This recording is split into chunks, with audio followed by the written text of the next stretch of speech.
Ini top 30. Hai, apa kabar? Come back to my channel bersama aku Lisa Wiwaltika. Kali ini aku akan ngevlog keseharianku yang diundang oleh Dinas Kesehatan. Tat, ini undangannya. Aku akan berbagi ilmu tentang HIV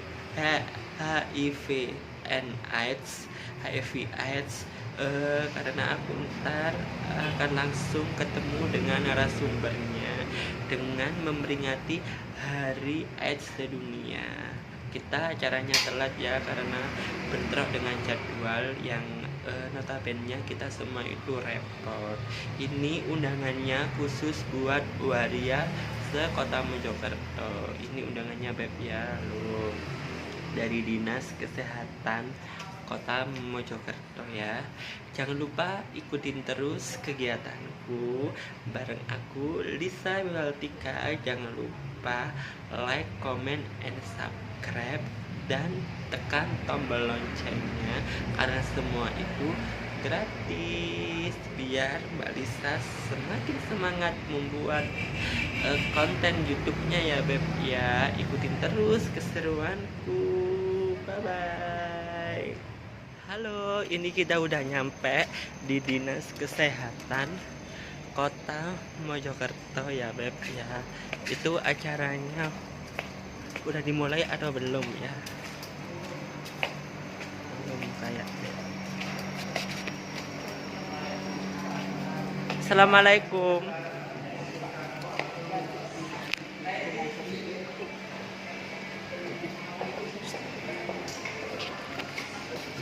Konten dah. Kak. Oh iya. 36,5. Kak apa ya di kanan? Kak oleh nih piro lah corona 37.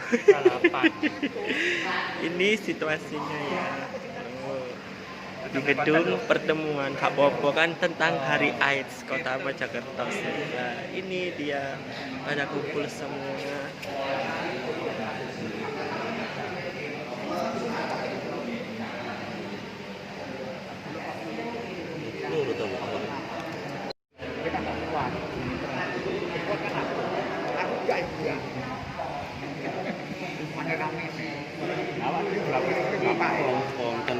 Sebagai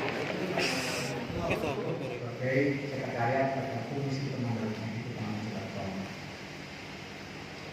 Saya tidak tahu apakah kemungkinan tahun depan akan dipakai lakukan karena memang rata-rata yang menjabat sebagai yang bekerja di komisi ini adalah sekretariat khususnya adalah para pensiunan yang entah dari kesehatan maupun dari tapi saudara-saudara saya sekalian, saya senang juga diadakan pembicaraan ini adalah dalam rangka untuk membantu fasilitasi teman-teman semua dalam rangka untuk meningkatkan kualitas hidup sehingga nanti hari-hari tentunya akan dilakukan.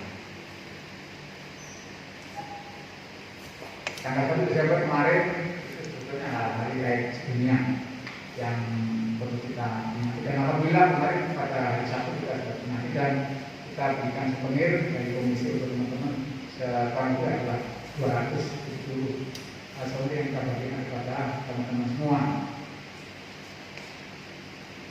Kemudian temanya itu sebetulnya adalah apa namanya pada tahun 2003 kita zero, 2030 kita zero, tidak ada lagi kasus HIV di Indonesia.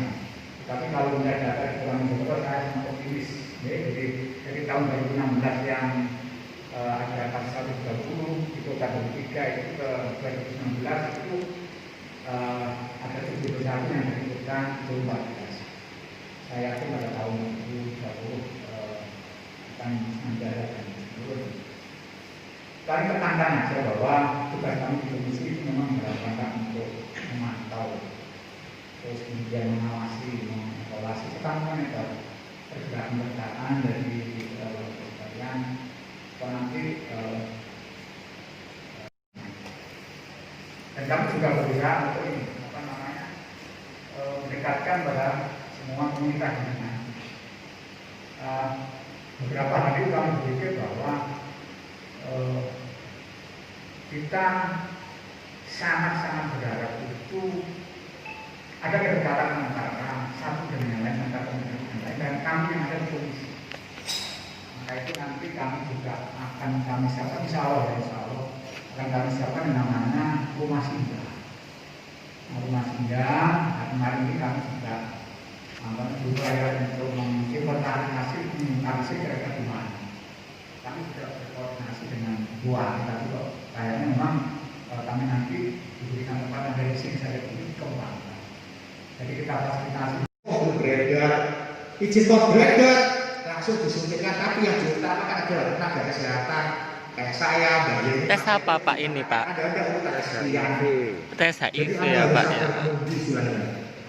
Ditata dulu saya. Kalau ada 3M, siap-siap.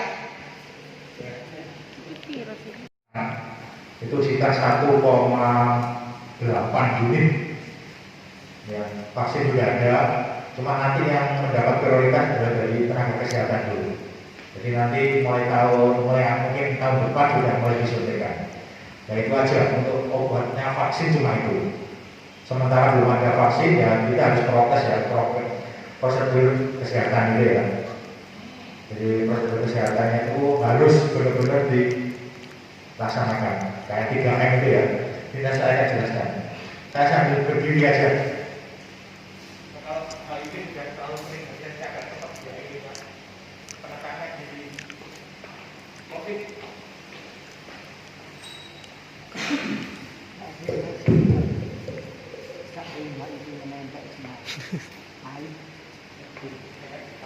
Ini sudah sering ya, masalah HIV, bahkan hampir tiap tahun mungkin ya.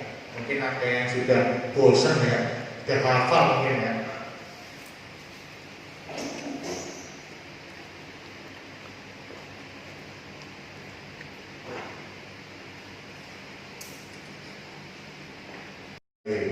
Jadi teman-teman sudah paham ya bagaimana stigmanya masyarakat kita. Sekarang HIV terus terang agak tenggelam ya, kalah sama pandemi, kalah sama COVID. Karena sangat berbahaya COVID daripada HIV. Ini ya stigmanya ya, penyakit turunan, pasti meninggal, belum ada obatnya, penyakit orang nakal, penyakit turunan. Semua kan salah ya.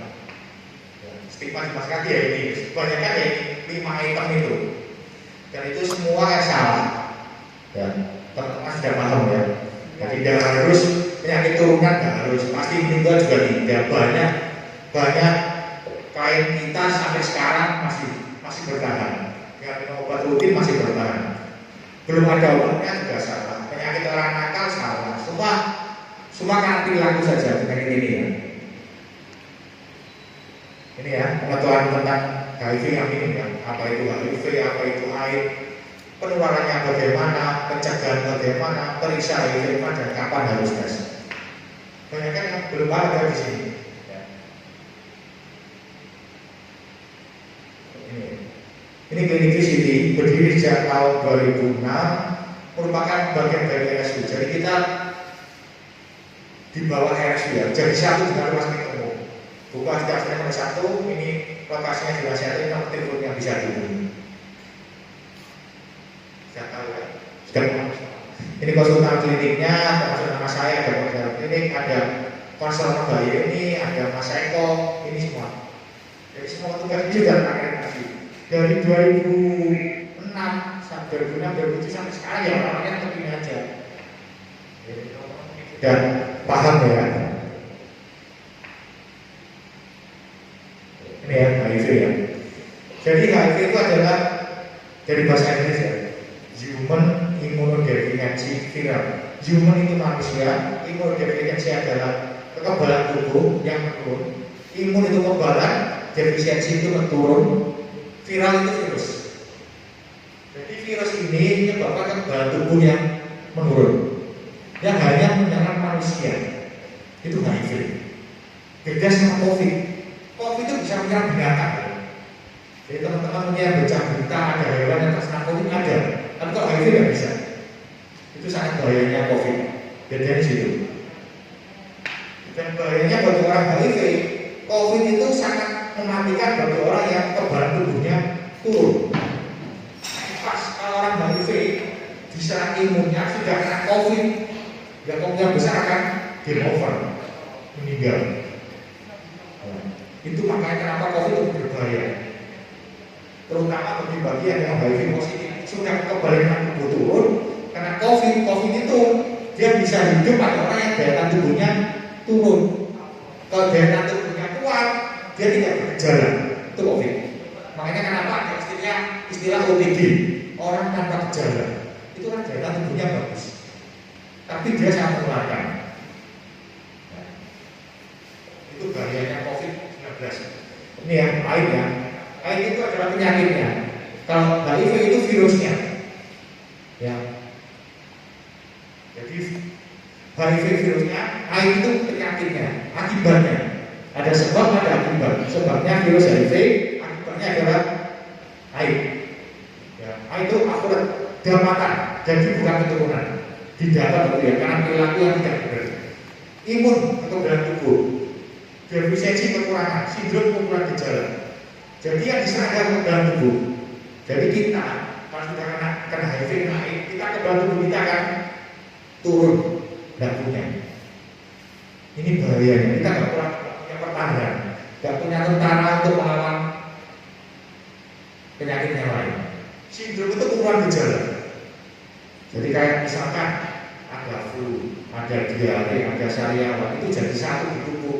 Itu namanya kekurangan gejala.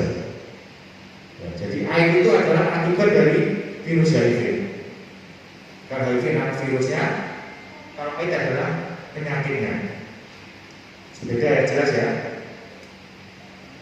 Berikutnya, ini stadiumnya WHO. WHO punya stadium 4 ya untuk HIV ya. HIV punya stadium 4. Beda sama COVID ya, ada stadiumnya. Kalau dikatakan COVID ya dikatakan COVID. Ya. Stadium 1 tanpa gejala. Ada persisten general limfadema, ada pembesaran kelenjar di tempat yang banyak di tubuh, bisa di ketiak, bisa di leher, bisa di selangkangan. Ya. Stadium 2 berat badannya mulai menurun, tapi besarnya hanya kurang dari 10% dari badan semula. Jadi kalau misalnya berat badannya 50, bulan pertama ya turun sekitar 45, jadi hanya turun 5 kg. Ada kelainan kulit, ada infeksi saluran nafas bagian atas. Tapi aktivitas dia masih normal, tidak ada masalah, tidak ada pembatasan. Mau olahraga, mau kerja, masih bisa. Itu masih stadium 2. Ini yang stadium 3. Berat badannya sudah menurun lebih dari 10%. Jadi dalam satu bulan bisa turun sampai berapa kilo, 10 kilo. Diare kronis yang tidak diketahui penyebabnya, dan lebih dari 1 bulan. Diobati diarenya, minum diapet sembuh. Diapet di stop, diarenya timbul lagi. Itu akan masuk stadium 3. Demam tanpa sebabnya jelas. Jadi demamnya rata-rata biasanya itu sekitar sore hari. Demam terus. Minum obat paracetamol sembuh. Besok demam lagi. Minum obat paracetamol sembuh. Sore panas lagi. Jadi terus sembuh. Ada TBC paru. Jadi kalau ada orang yang TBC paru plus HIV-nya positif, berarti dia masuk ke stadium 3. Ada kandidiasis itu adalah sariawan, jamur di mulutnya. Jadi ada misalnya putih, lumpanan, nah itu ada. Itu sudah masuk stadium 3. Dan ada pembatasan aktivitas. Ya. Jadi kebanyakan Anda sudah mulai tidur, sudah jarang aktivitas, jarang bekerja, jarang olahraga, macam-macam. Ya. Walaupun kurang dari 50%. Jadi Anda sudah mulai rasa-rasa berat, istilahnya males bergerak. Ini stadium 4, ini yang terparah. Ada Boston syndrome. Boston itu sampah ya. Sindrom itu gejala, jadi gejala sampah muncul. Berat badan turun 10%, ditambah diare kronik selama 1 bulan atau demam 1 ini jadi 1. Berat badan turun, diare kronik, terus ada demam. Itu jadi 1, itu namanya Boston syndrome. Ada TB ekstra paru. Jadi TB-nya bukan di paru lagi, bisa di luar paru, bisa di pinggir kelenjar. Ini yang Bapak bisa dengar ya, teman-teman dengar ya. ada toksoplasma. Toksoplasma nyerangnya otak. Jadi kalau ada orang nggak sadar dicek toksoplasma positif, garisnya apa ini? Kalau sudah kena tokso otak itu sudah kecil hidupnya, ya. Harapan itu sudah kecil. Ada sarkoma positif itu adalah kanker di mulut. Ada encephalopati, kesadaran turun, nyerang di otak. Ada visi pneumonia, kali ini lebih parah daripada TBC paru. Visi gitu. Aktivitas 50% berada di tempat itu.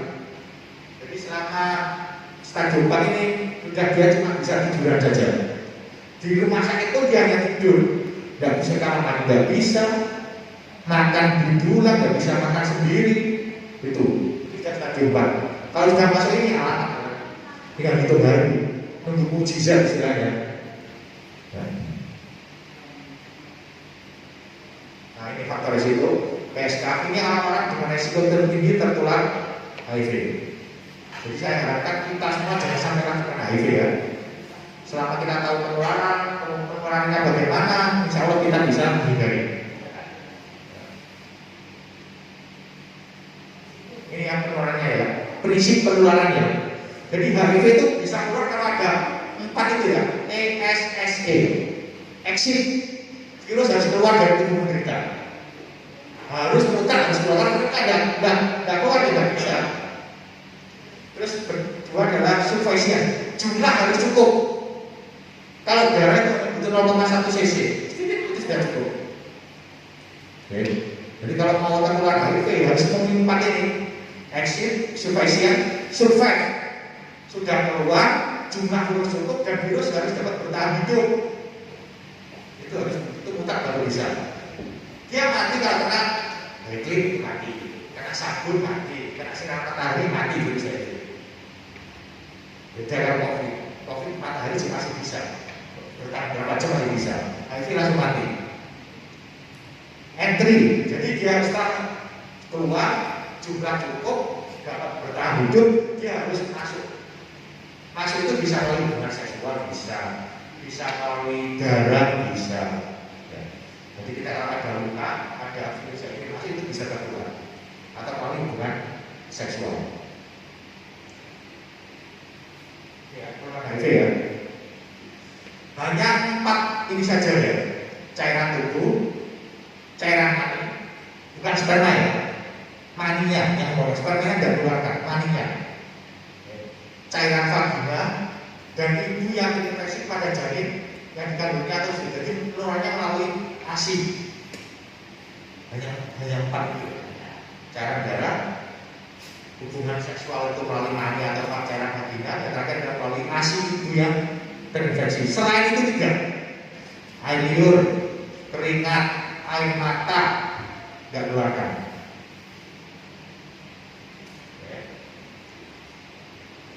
Ini ya penularannya ya, transfusi, transportasi, bernaja, kegiatan medis atau tusuk jarum itu bisa menyebabkan HIV. Hubungan seksual dengan seorang yang sudah terinfeksi HIV ini mutlak bisa tertular ya. Ibu yang terinfeksi dari istri, jadi mulai kehamilan, persalinan atau menyusui itu bisa menyebabkan semua. Kalau ibu yang hamil positif HIV. Apakah seorang tidak HIV dapat dibedakan dengan yang lain? Tidak bisa. Sama seperti COVID, bisa tidak kita bedakan dia terkena COVID atau tidak? Sama tidak bisa. Seorang tidak HIV terlihat biasa saja seperti halnya orang lain karena tak menunjukkan gejala. Karena yang serang yang barang tubuhnya. Apakah seorang tidak HIV dapat menularkan? Walaupun pengidap HIV belum menunjukkan gejala, pada stadium 1, ya, stadium 2 awal, gejalanya kan masih ringan. Dia sudah dapat menularkan walaupun pada saat hidup beliau itu begini. Jadi misalkan, ya, Mas Eko pergi ke Balacakring berhubungan dengan PSK yang positif HIV. Hari ini, hari Senin, Mas Eko berhubungan ya, pagi ini berhubungan. Nanti jam sekarang dicek, jam 10 dicek, dia akan negatif. Walaupun sebenarnya di dalam tubuhnya Mas Eko sudah ada virus HIV. Itulah dikatakan hidup real. Kapan bisa bernilai positif hasil tesnya? Minimal 2 minggu sampai 6 bulan baru bisa kedetek kalau dia akan tertular oleh positif, tertular oleh HIV. Itu namanya hidup real. Jadi tidak bisa langsung saya nunggu minimal 2 minggu. Siapa aja yang tertular, semua bisa tertular selama kita tidak berperilaku hidup secara sehat. Kalau perilaku kita nggak benar, kita dapat tertular. Ini di perilaku yang nggak benar, siap-siap tertular. Beda sama COVID. COVID nggak peduli perilaku panjenengan benar atau nggak peduli dia. Pokoknya selama melanggar prokes protokol kesehatan, Anda otomatis siap-siap tertular. Entah orang baik, orang pejabat, orang kecil, ya, anak kecil, bayi, semua dapat tertular oleh COVID. Beda kalau HIV. HIV hanya perilaku yang tidak benar, ya, itu yang bisa tertular HIV. Ya, jadi tadi tidak pernah ini ya, hidup serumah, berenang, berjalan, makan. Ditanya mau bercium atau berpelukan. Tidak berbanyak darah, hubungan seksual, sama ASI dia terinfeksi. Hanya 3 itu. Seksual melalui cairan mani atau cairan vagina. Selain itu tidak. Melalui ludah, telinga juga tidak. Pencegahan itu. Sampai saat ini belum ada obat HIV. Vaksin untuk HIV juga belum ada. Hanya obatnya itu hanya menghambat, bukan membunuh. Jadi obat-obat HIV yang ada di kita di Indonesia itu hanya untuk menghambat virus.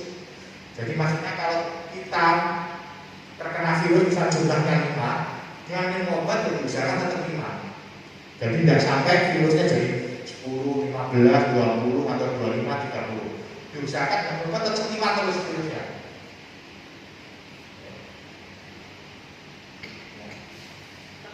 HIV dapat disebut A, B, C, D. Tidak melakukan hubungan seks sebelum menikah, pencegahannya. Bersikap setia, tidak lambat, tidak gara-gara di pasangan ya. Gunakan kondom, itu bisa. Yang terakhir adalah don't drugs. Hindari narkoba apalagi dengan jarum suntik yang berjanian. Ini cara mencegah HIV. A, B, C, D. Bagaimana kita tahu teman HIV? Dengan hanya 1 tes mutlak, tes HIV, tes darah. Jadi kalau di kota untuk tes HIV bisa di semua puskesmas sama rumah sakit, termasuk di rumah sakit swasta bisa. Kalau mau gratis silakan datang ke puskesmas. Semua puskesmas di wilayah kota bisa, termasuk di umum juga bisa. Untuk tes HIV. Kalau di kita ada di poli kita namanya bukan poli VCT sekarang ya. Namanya adalah poli Wijaya Kusuma. Kita ubah supaya kita menggunakan stigma. Soalnya kalau kasihan yang orang-orang itu banyak orang, kan polinya sekarang rame ya. Era-era COVID itu sudah rame, duduknya berjarak. Otomatis kan tempatnya sepi. Jadi banyak pasien itu yang kadang di depan poli kita. Itu apa poli sini? Mereka juga mobil aja nanti keluar. Poli sini adalah poli yang mengurusi pasien HIV, kaget. Makanya kita ubah menjadi polinya bukan poli sini.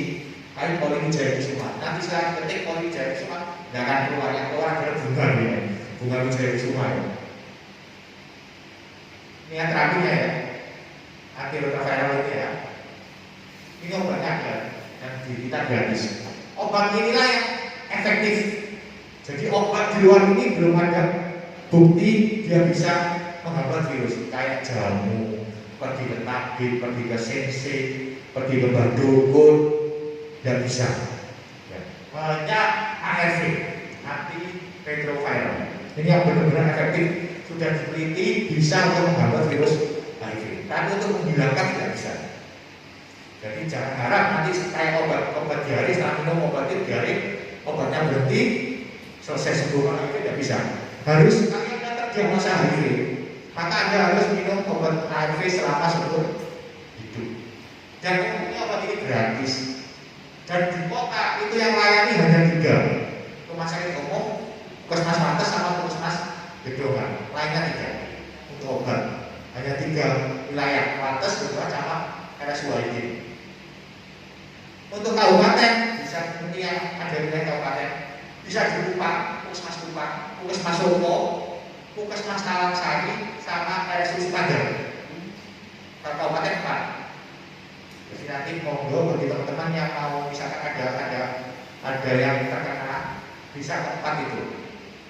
Soko, Talang-Sari, terus Kupang sama Rumah Sakit Sukadana.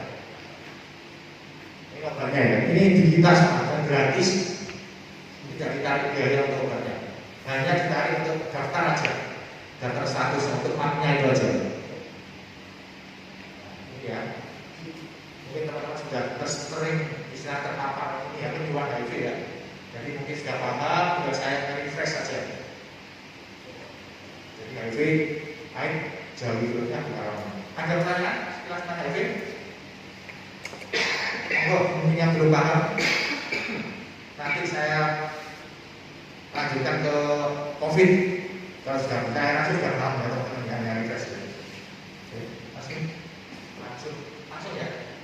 Penyakit menular yang lagi tren sekarang. Untuk di rumah sakit, misalnya kalau sakit, lebih diutamakan beli obat di apotek atau di warung itu gimana menurut ilmuwan?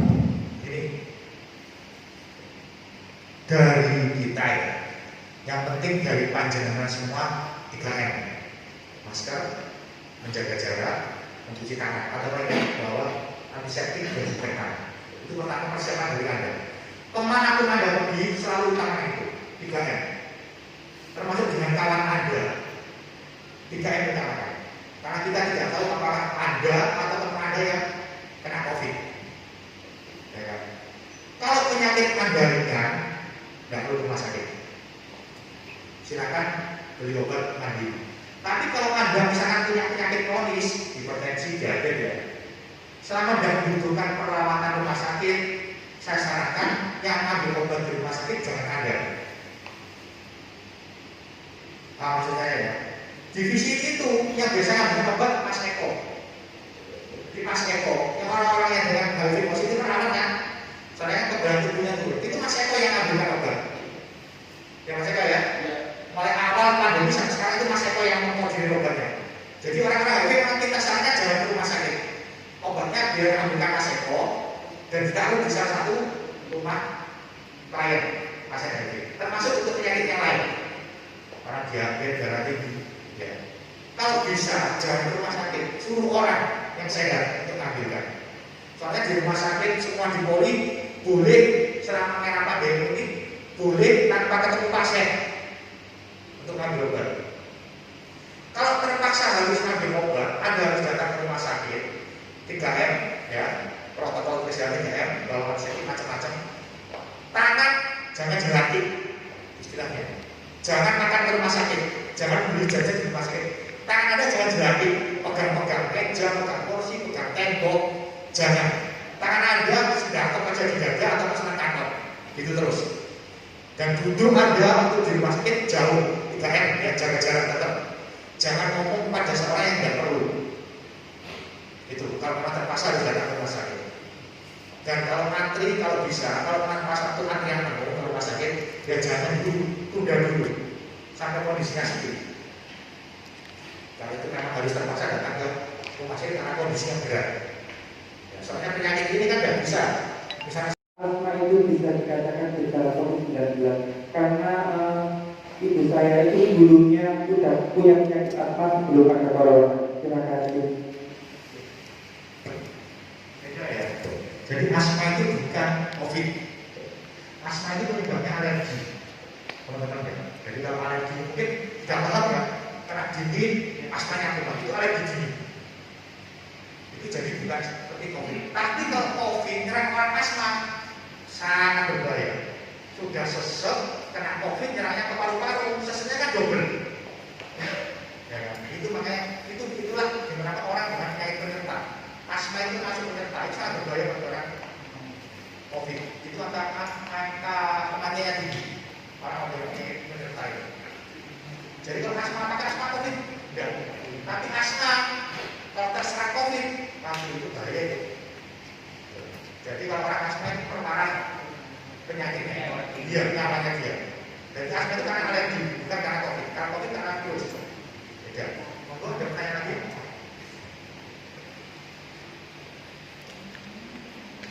Monggo kalau ada pertanyaan. Jadi vaksin nanti yang bisa ada 6 ya, 6 jenis vaksin ya. Ada Sinovac, Pfizer, macam-macam. Termasuk yang dalam pertama kali adalah yang Sinovac aman.